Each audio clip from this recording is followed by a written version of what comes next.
اللهم إني أسألك برحمتك التي وسعت كل شيء وبقوتك التي قهرت بها كل شيء وخزأ لها كل شيء وذل لها كل شيء وبجبروتك التي غلبت بها كل شيء وبعزتك التي لا يقوم لها شيء وبعظمتك التي ملأت كل شيء وبسلطانك الذي على كل شيء وبوجهك الباقي بعد فناء كل شيء وبأسمائك التي ملأت أركان كل شيء وبعلمك الذي أحاط بكل شيء وبنور وجهك الذي أضاء له كل شيء يا نور يا قدوس يا نور يا قدوس يا نور يا قدوس يا أول الأولين ويا آخر الآخرين اللهم اغفر لي الذنوب التي تهتك العصام اللهم اغفر لي الذنوب التي تنزل النقم اللهم اغفر لي الذنوب التي تغير النعام اللهم اغفر لي الذنوب التي تحبس الدعاء اللهم اغفر لي الذنوب التي تنزل البلاء اللهم اغفر لكل ذنب اذنبته وكل خطيئة اخطأتها اللهم اني اتقرب اليك بذكرك واستشفع بك الى نفسي وأسألك بجودك أن تدنيني من كربي وأن توزعني شكرك وأن تلهمني ذكرك اللهم إني أسألك سؤال خاضع متذلل خاشع متذللا أن تسامحني وترحمني وتجعلني بقسمك راضيا قانعا وفي جميع الأحوال متواضعا اللهم واسألك سؤال من اشتدت فاقته وأنزل بك عند الشدائد حاجته وعظم فيما عندك رغبته اللهم عظم سلطانك وعلى مكانك وخفي مكرك وظهر أمرك وغلب قهرك وجرت قدرتك ولا يمكن الفرار من حكومتك اللهم لا أجد لذنوبي غافرا ولا لخبائي ساترا ولا لشيء من عملي القبيح بالحسن مبدلا غيرك لا إله إلا أنت سبحانك وبحمدك ظلمت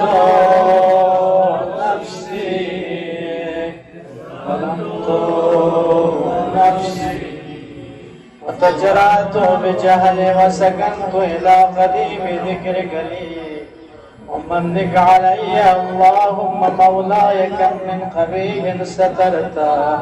وكم من فادحا من البلاء أقلته وكم من عذار وقيته وكم من مكروه دفعته وكم من ثناء جميل لست أهلا له نشرته اللهم عظم بلائي وأفرد بي سوء حالي وقسرت بي أعمالي وقعدت بي أغلالي وحبسني عن نفعي بعد أملي وخدعتني الدنيا بغرورها ونفسي بجنايتها ومطالي يا سيدي فأسألك بعزتك أن لا يحجب عنك دعائي سوء عملي وفعالي ولا تفزعني بخفي ما اطلعت عليه من سري ولا تعاجلني بالعقوبة على ما عملت في خلبات من سوء فعلي وإساءتي ودوام تفريطي وجهالتي وكثرة شهواتي وغفلتي. وكن اللهم بعزتك لي في كل الأحوال رؤوفا وعلي في جميع الأمور عطوفا. إلهي وربي من لي غيره، إلهي وربي من لي غيره. أسألك كشف الضر والنذر في أمري إلهي ومولاي. أجريت علي حكما اتبعت في هوى نفسي ولم أحترس فيه من تزيين عدوي فغرني بما أهوى وأسعده على ذلك القضاء فتجاوزت بما جرى علي من ذلك بعد حدودك وخالفت بعد أوامرك فلك الحمد علي في جميع ذلك ولا حجة لي فيما جرى علي فيه قضاؤك وألزمني حكمك وبلاؤك. وقد أتيتك يا إلهي بعد تقصيري وإسرافي على نفسي معتذرا نادما منكسرا مستقيلا مستغفرا مقرا مذعنا معترفا لا أجد مفرا من مكان مني ولا مفزعا أتوجه إليه في أمر غير قبولك عذري وإدخالك إياي في سعة من رحمتك. اللهم فاقبل عذري وارحم شدة ضري وفكني من شدي وثاقي يا رب ارحم ضعفاء بدني يا رب ارحم ضعفاء بدني. मेरे परवरदिगार मेरे कमजोर और नातवान बदन पे रहम कर परवरदिगार। ये दुनिया की मामूली सी शिद्दत गर्मी को बर्दाश्त नहीं कर सकते तो कैसे तेरे गजब की आग को बर्दाश्त करेगा जिसकी शिद्दत हजारों साल की मसाफत से चीजों को जल के राख कर देते हैं। करीम खुदा रहम कर दे बंदे गुनहगार पे रहम कर दे। वरक़त जल्दी नाजुक मेरे बारे की जिल को पर रहम कर दे। वरक़त आदमी मेरे नातवान बारे की हड्डियों पे रहम कर मेरे परवरदिगार। या मन बदअ खल्क़ी व ज़िक्री व तरबियती व बिर्री व तग़ज़ियती हब्नी इब्तिदाई करमिका व सालिफ बिर्रिका या इलाही व सय्यदी व रब्बी। أتراك معذب بنارك بعد توحيدك وبعد من طوى عليه قلبي من معرفتي।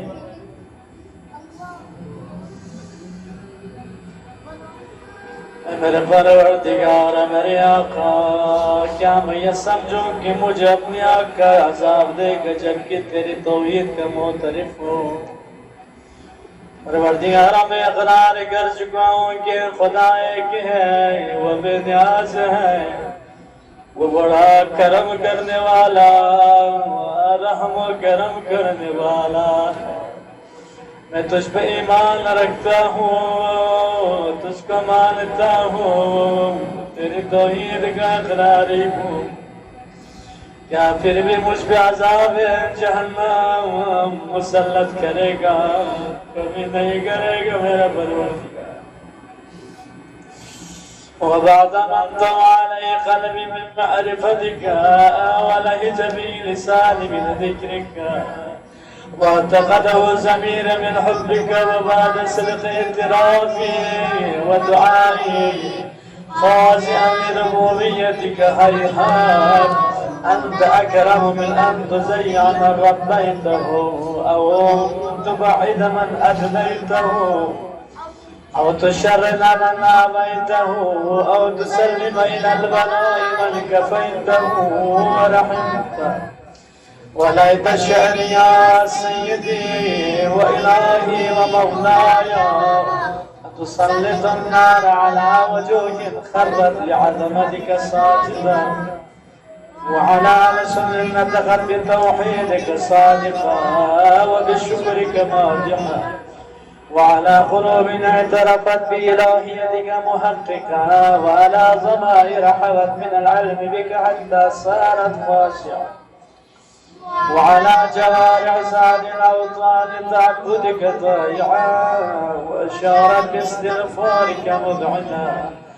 ما هكذا الظن بك ولا أخبرنا بفضلك عنك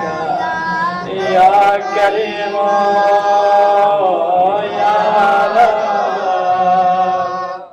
يا كريم يا كريم يا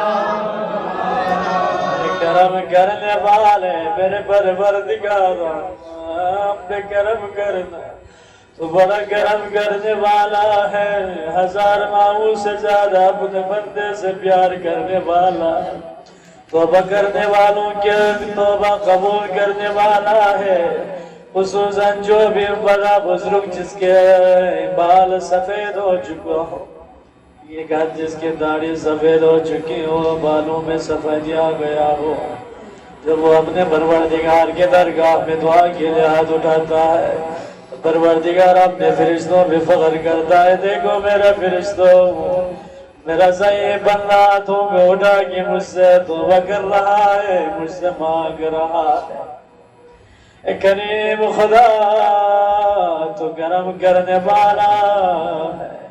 وأنت تعلم ضعفا قليلا من بلاء الدنيا وعقوباتها وما يجري فيها من المكاره على أهلها على أن ذلك بلاء ومكروه قليل مكسه يسير بقاؤه قصير مدته فكيف احتمال لبلاء الآخرة وجليل وقوع المكاره فيها وهو بلاء تطول مدته ويدوم مقامه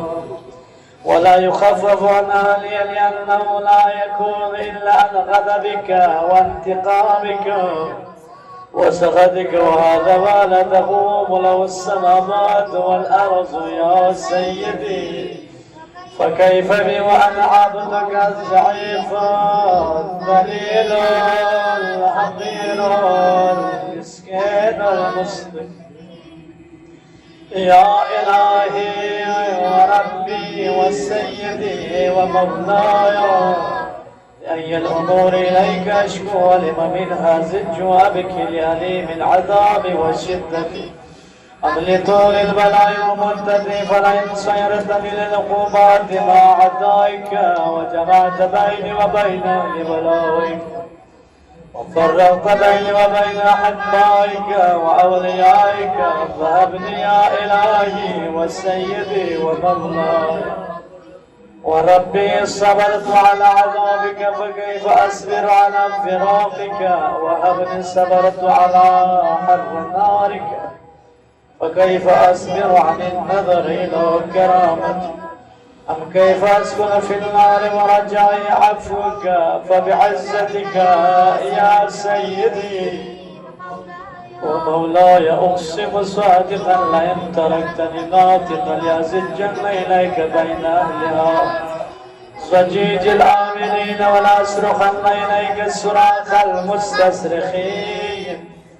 ولأبكين إليك بقاء الفاقدين ولأنادينك أين كنت يا بني المؤمنين يا غاية مال العارفين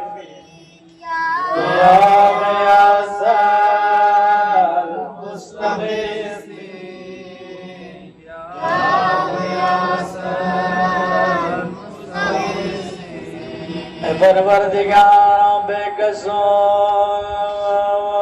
बेचारों के फरियाद रसी करने वाले मेरे परवरदिगारा, हम बेचारों की फरियाद रसी कर ले। आज करबला में भी हाथों उठाकर लोग दुआए को मेल पढ़ते हुए तुझसे मांग रहे। आए कोई अकबर के रोजे पे मांग रहे, कोई उस मकाम पे मांग रहे जहां पर अब्बास के शाने कट के गिरे। उस मंजर का वास्ता जब अब्बास की आखिर सदा आई, अलैका मिन्नस्सलाम या अखा हुसैन, भैया हुसैन मेरा आखिर सलाम। मेरे भैया ये सुनना था हुसैन जनाब सवार हो गए। अब्बास की सदा की तरफ बढ़ने लगे। रस्ते में जुलजना रुक गई। हुसैन ने शिकायतन कहा है, जुलजना मेरा भैया बुला रहा है, तू क्यों नहीं चल रहा है? क्या तू भी मेरा साथ छोड़ रहा है? जुलजना ने इशारा किया, नीचे दिखाया, आका जरा नीचे देखो ना। हुसैन ने झुक के देखा तो क्या देखा, अब्बास के कटे हुए शाने पड़े हुए थे। हुसैन ने अब्बास के कटे हुए हाथों को सीने से लगा के फरियाद किया, मेरे करीम खुदाया तो हुसैन पे रहम कर दे। करीम खुदा इस मंजर का वास्ता हमारी फरियाद रसे फरमा, हमारी फरियाद कबूल फरमा। सब मिल के बुलंद आवाज से या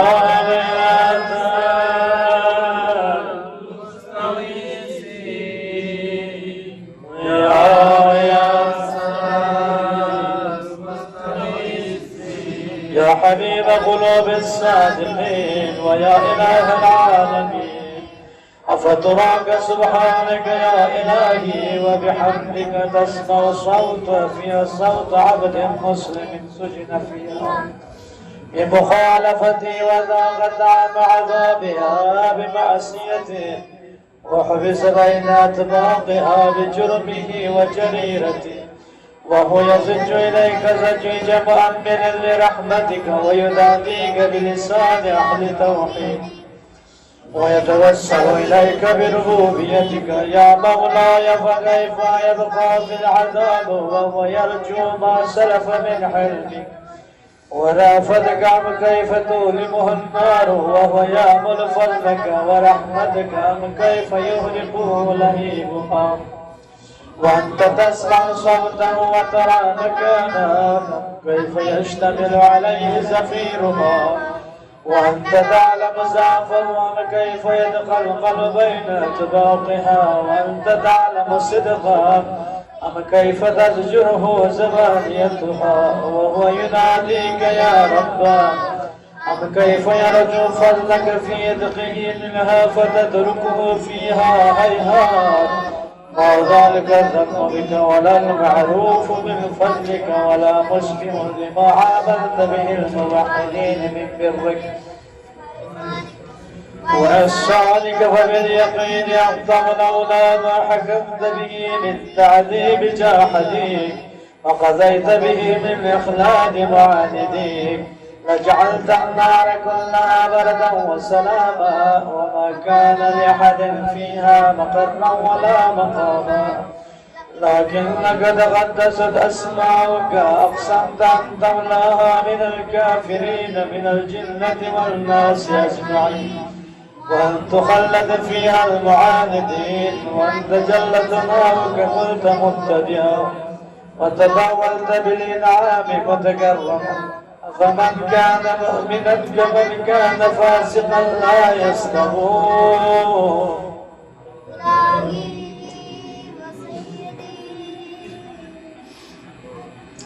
إلهي وسيدي، فأسألك بالقدرة التي قدرتها وحكمتها ولبث من عليها أجريتها، أن تهب لي في هذه الليلة وفي هذه الساعة كل جرم أجرمته وكل ذنب وكل قبيح أسررته وكل جهل أو أعلمته أو أخفيته أو أظهرته آمنت بإثباتها الكرام الكاتبين الذين وكلتهم بحد ما يكون مني وجعلتهم شهودا علي مع جوارحي، وكنت أنت الرقيب علي من ورائي والشاهد لما خفي عنهم، وبرحمتك أغفيت وبفضلك سترت، وأن توفر عز من كل خير أنزلت ووصاني فضلت أو بر أو رزق بسطت أو ذنب أو خطأ تستر يا ربي يا ربي يا ربي يا ربي يا ربي يا ربي يا إلهي وسيدي ومولاي ومالك رزقي يا من بيدي ناصري، يا عليما بضري ومسكنتي، يا خبيرا بفقري وفقري، يا ربي يا ربي يا ربي وبेचारे के सिवा मेरे नादारी वो तंग दस्ती से बाखबर परवरदिगारा, तो जानता है मैं कितना कमजोर हूँ। मैं अपने मर्जी से एक सांस भी नहीं ले सकता मेरे मालिक, मैं एक सांस की मार हूँ, फिर भी तेरे जमीन पर अकड़ के चलते हैं, तुझसे नाशुक्री करते हैं, तुझसे शिकायतों की हम पार लगाते हैं मेरा परवरदिगारा। तू जानता है मैं कितना बेवकूफ हूँ, लेकिन फिर भी तू हम पे करम कर रहा है। मेरे अजीज ये बड़ी नियामत है, हम दुनिया में या रब के खुदा को पुकार रहे हैं। ये जिंदगी बड़ी नियामत है, आप बहुत खुशकिस्मत हैं। कितने लोग इस मौके पर कितने गुनाहों में मुलविस हैं, मोबाइल में गुनाह कर रहे हैं, टीवी पे गुनाह देख रहे हैं, मार्केटों में फिर रहे हैं, दुनिया के लावलाज में मसरूफ है, लेकिन खुदा ने हमको ये मौका अता फरमाया। परवरदिगार तेरे दरगाह में आने का शुक्रिया अदा करता हूँ परवरदिगार, तो हम पे करम करना। उस मंजर का वास्ता जब मेरा मौला हुसैन गरीब हो गए, हुसैन बहुत बेसहारा हो गए, फरियाद बुलंद किया, अली के मानने वालों आपको हुसैन ने उस बेचारगी के आलम में हमें याद किया। شيعتي ليتكم في يوم عاشوراء تنصروني मेरे शिव में बेचारा हो गया हूँ आशुरा के दिन, आकाश तुम लोग देख लेते كيف استسقي للطفل فابوا ان يرحموني मेरे असगर प्यास से बिलक बिलक रहे थे पानी के लिए तड़प रहे थे मैं बेचारा हो गया अपने असगर को एक कतरा पानी नहीं पिला सका ऐसे हो मैं कितना बेसहारा हो गया खुदा इस मंजर का वास्ता इस गुरबत का वास्ता या रब्बी या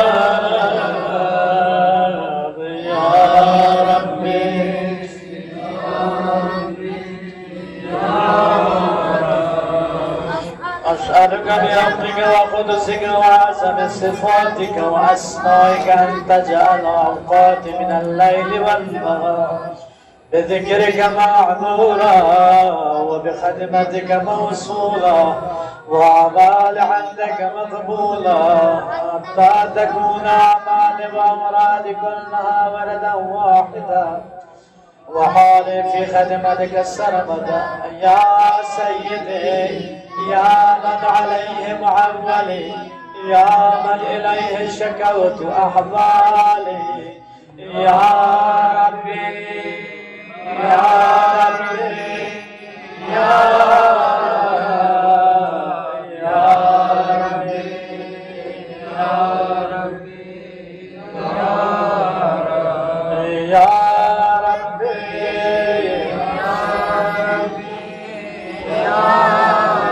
قوي على خدمتك جوارحي واشدد على العزيمة جوارحي وهب لي الجد في خشيتك والدوام في الاتصال بخدمتك حتى أسرع إليك في ميادين السابقين وأسرع إليك في المبادرين وأشتاق إلى قربك في المشتاقين وأدنو منك دنو المخلصين وأخافك مخافة الموقنين وأجتمع في جوارك مع المؤمنين اللهم ومن أرادني بسوء فأرد ومن كادني فكد واجعل لي من أحسن عبيدك نصيبا عندك وأقربهم منزلا منك وأخصهم زلفة لديك فإنه لا ينال ذلك إلا بفضلك وجد لي بجودك واعتف علي بمجدك واحفظني برحمتك واجعل لساني بذكرك لهجا وقلبي بحبك متيما ومن علي بحسن إجابتك وأقل عثرتي ووافر سلتي فإنك قضيت على عبادك بعبادتك وأمرتهم بدعائك وضمنت لهم الإجابة فإليك يا ربي نسبت وجهي وإليك يا ربي مددت يدي فبعزتك استجب لي دعائي وبلغني منايا ولا تخدع من فضلك رجائي واكفني شر الجن والإنس والأعداء يا سريع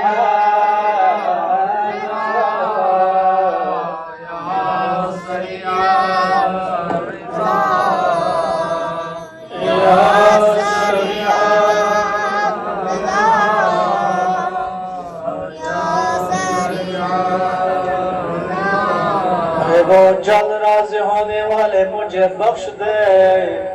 जो दुआ के सिवा कुछ नहीं रखता मेरे परवरदिगार मेरे पास कुछ भी नहीं है सब तेरी देन है अगर औलाद है तेरा देन है माल है तो तेरा है जान है तो तेरा है जिस्म है तो तेरी है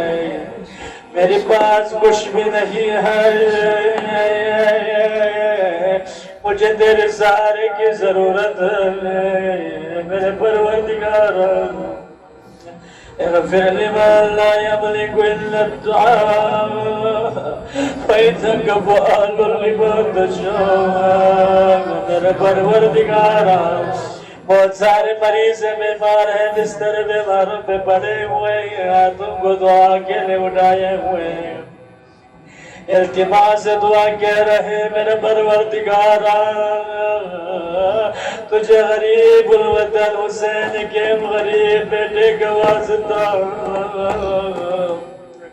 जिसे बीमारी की हालत में ताज़ियात मारे गए मेरे परवरदिगारा, या मन इस्महु व ज़िक्रुहु शिफ़ाअ व तातहु ग़िनाअ इरहम मर्रा ज़ुबानी रजा व सिलाहु al-bukaa या सारिग़ान या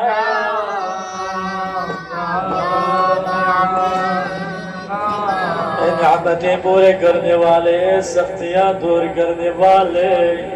हमसे सख्तियों को दूर कर दे मेरे परवरदिगारा। खुदाया बारान रहमत नाजिल कर दे, खुदाया बेखदा क़ैदों को रियाया अदा कर दे, जो सफर में उनकी सफर बखारियत कर दे, जिनको बेखता घरों से उठाए गए हैं, खुसूसन मौलाना साहब की इंतवाज दुआ का है सब। खुदाया मौलाना ज़मीर साहब को बाइज़्ज़त एहतराम राही नसीब कर दे, या दाफ़िअल लिक़ाम या नूरल मुस्तमहिशीना फ़िज़्ज़ुलाम या आलिमल मा यअलम सल्लि अला मुहम्मद व आलि मुहम्मद वफ़अल बिमा अन्त अहलुहु वला तफ़अल बिमा अना अहलुहु वसल्लल्लाहु अला रसूलिही वल अइम्मतिल मयामीन फिल आलिही वसल्लम तस्लीमन कसीरा कसीरा।